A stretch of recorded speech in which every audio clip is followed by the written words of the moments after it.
Assalamualaikum warahmatullahi wabarakatuh.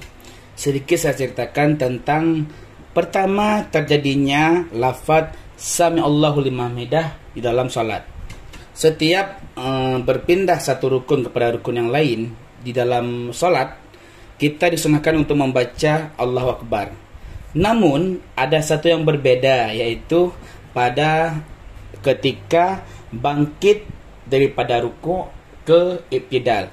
Itu kita disunahkan untuk membaca Sami Allahu liman hamidah. Berikut ini penjelasannya kenapa bisa dari lafaz Allahu Akbar dulunya menjadi lafaz Sami Allahu liman hamidah. Berikut akan saya jelaskan serinci-rincinya. Dikisahkan dalam suatu riwayat yang bahwasanya tak kala itu Sayyidina Abu Bakar Siddiq hampir tidak dapat berjamaah atau mengikuti imam bersama Rasulullah. Mungkin karena beliau sedikit terlambat daripada biasanya. Sesampainya di masjid, Abu Bakar Siddiq melihat Rasulullah sedang rukuk.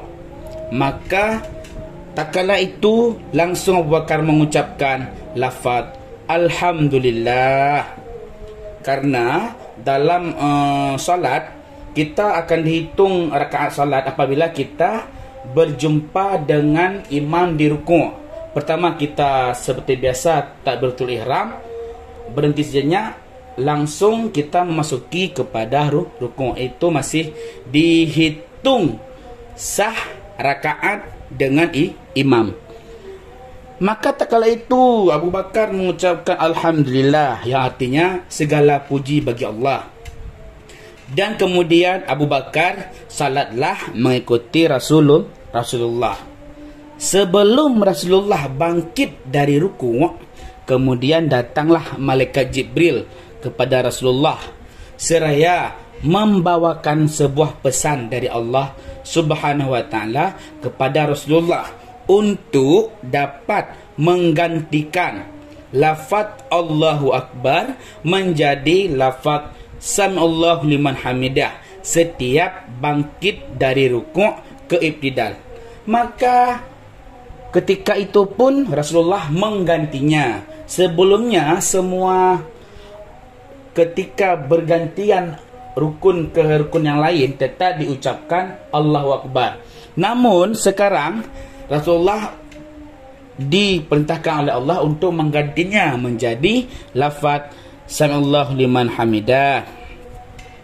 Faedahnya adalah mengapa Allah menyuruh untuk menggantikan kalimat tersebut? Karena Maha Suci Allah yang Maha mendengar umatnya, yaitu tak kala sebelumnya tadi Sayyidina Abu Bakar mengucapkan Alhamdulillah, yaitu berbentuk pujian kepada Allah. Maka niscaya Allah membalasnya dengan kalimat Sami Allahu liman hamidah, yang artinya telah mendengar oleh Allah bagi seseorang yang telah memujanya. Itulah pertama sekali terjadinya kalimat dari lafaz Allahu Akbar menjadi lafaz Sami Allahu liman hamidah. Sekian yang dapat saya perjelaskan. Assalamualaikum warahmatullahi wabarakatuh.